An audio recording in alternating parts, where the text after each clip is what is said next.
Woody Allennek volt egy olyan filmje, aminek az volt a címe, hogy mindent, amit a szexről akartál tudni, de sosem merted megkérdezni. Ugyanezt a plastikai sebészetben, mindent, amit szerettél volna tudni a plastikai sebészetről, de sosem volt módod megkérdezni.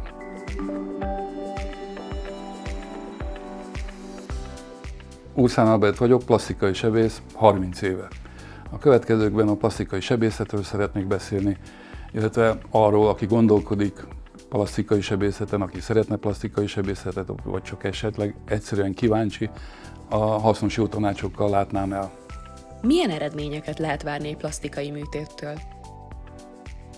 Ez nagyon fontos. Az első és a legfontosabb, amikor valaki jelentkezik konzultációra, a konzultációnak több feladata van. Az első és a legfontosabb megtudni, hogy valaki mit szeretne és miért szeretné. Milyenkor kell kiszűrni például azokat a dolgokat, amikor valaki az egész testkontúrjával nem elégedett, és bármiféle műtétet végeznénk, a végeredmény az lenne, hogy csalódott lenne, és nem lenne elégedett semmiféle eredménnyel. Ilyenkor nem plastikai sebészeti konzultációra van szükség, hanem esetleg más személyiségi zavarral kapcsolatos kivizsgálásra, illetve kezelésre. Másik pedig, hogyha megérkezik, és meg kell tudni, hogy mik az elvárások. Tehát, hogyha néha előfordul, hogy az elvárások magasabbak, mint a teljesíthetőség határa.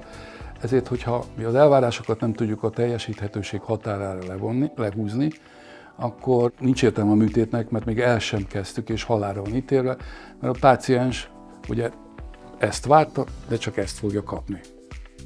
Hogyan kezdődik egy plastikai sebészeti eljárás?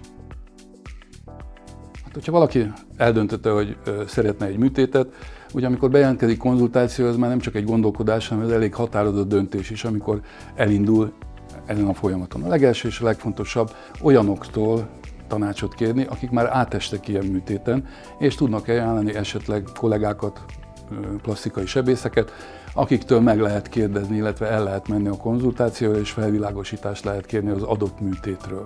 Tehát, hogyha ez megtörtént, én mindig azt szoktam mondani a páciensemnek egy kicsit közönségesen is, hogyha én mondjuk 1,5 millióra egy színes televíziót szeretnék venni, akkor biztos, hogy több helyre elmennék érdeklődni, illetve több információt összegyűjtenénk.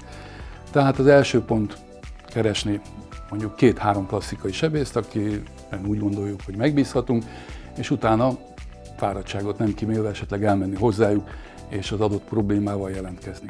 Elérhetőek-e dr. Urszán Albert műtétei esetében a legmodernebb eszközök és eljárások?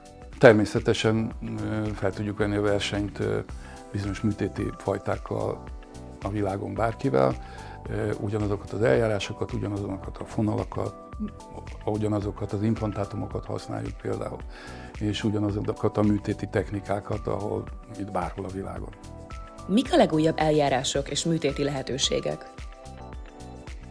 Elég ígéretes dolgok történtek, például az alakformálás a zsírleszívás területén.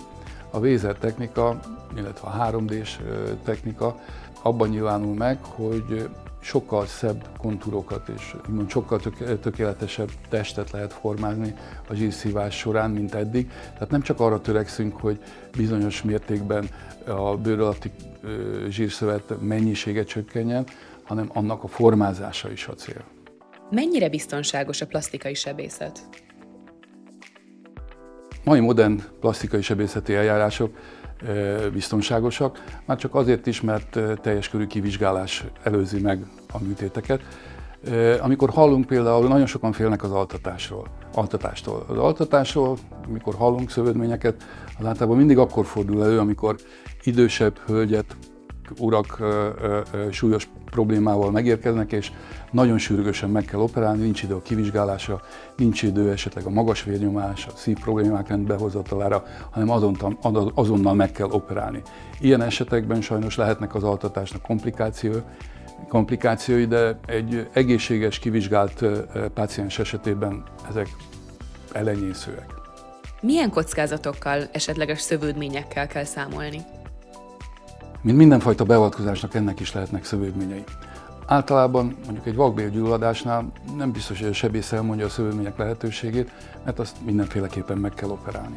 Egy esztetikai sebészet, azt nem kell mindenféleképpen megoperálni, luxusműtétnek is szoktuk hívni, nem csak az ára miatt, hanem azért is, mert egy egészséges emberen hajtunk végre egy olyan beavatkozást, amit egyébként nem kellene.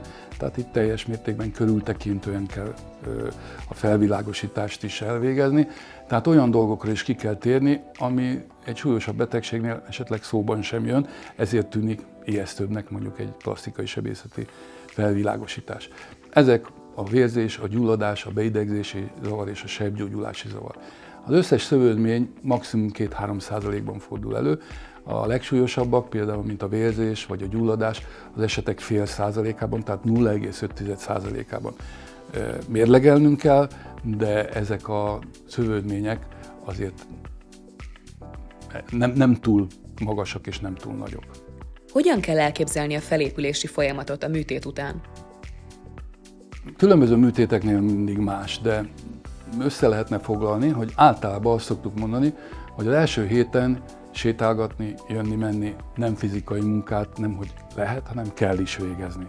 Vigyázni kell a hirtelen mozdulatokra, a megerőltetésekre. Az első 2 hétben még a fej fölé sem javasolt emelni a kezet, például egy emlőműtétnél, és a vezetés azért nem javasolt, nehogy az legyen, hogy bizonyos szituációba belenyílal egy fájdalom, és elrántja például a páciens a kormányt, ezért 2 hétig azt sem javasoljuk. 2 hét után már lehet vezetni, 3 hét után már mindennapos mozgásokat lehet, 4. héttől akár bemelegítésszerű mozgások elkezdődhetnek, a 6. héttől lehet visszatérni az előző életformába, bármibe, a fokozatosság a lényeg.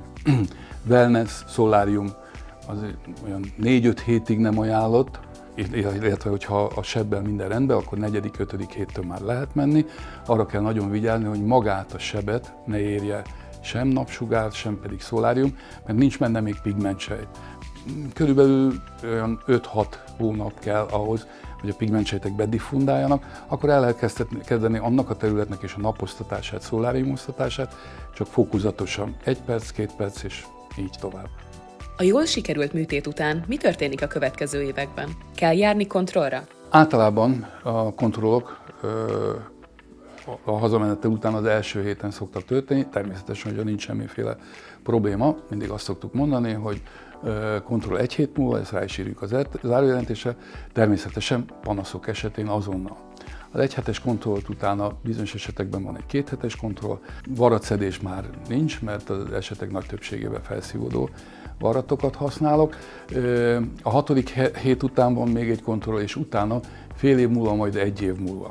De természetesen, hogyha bárkinek bármiféle problémája van, akkor bármikor jelentkezhet, de mondjuk egy jól sikerült emlőnagyobbítás után, mivel az implantátumokat gyakorlatilag már nem kell cserélni, viszont ellenőrizni kell őket ultrahanggal évente. Az év mely szakaszában érdemes plastikai műtéten átesni? Mindig felteszik a kérdést, hogy bizonyos fajta műtéteket ugye nyáron nem érdemes és nem jó elvégezni. Ez lehet, hogy pár éve vagy épp pár évtizeddel ezelőtt így volt, de hát gondoljunk csak vele, hogy bizonyos műtéteket nem jó melegben nyáron elvégezni, akkor mi lenne Miamiben, mi lenne Los Angelesben, mi lenne Rio de Janeiroban. Amikor a légkondicionált autókból szállunk be, illetve szállunk ki és megyünk a légkondicionált munkahelyünkre, illetve a légkondicionált otthonunkból kiszállunk az autóból, akkor inkább csak kényelmi kérdés ez. Egészségügyi és egyéb kockázati dolog nincs. Tehát én azt mondanám, egy plastikai műtétre az a legjobb időszak, amit kényelmesen tud biztosítani magának a páciens, mind a munkahely, mind a család szempontjából.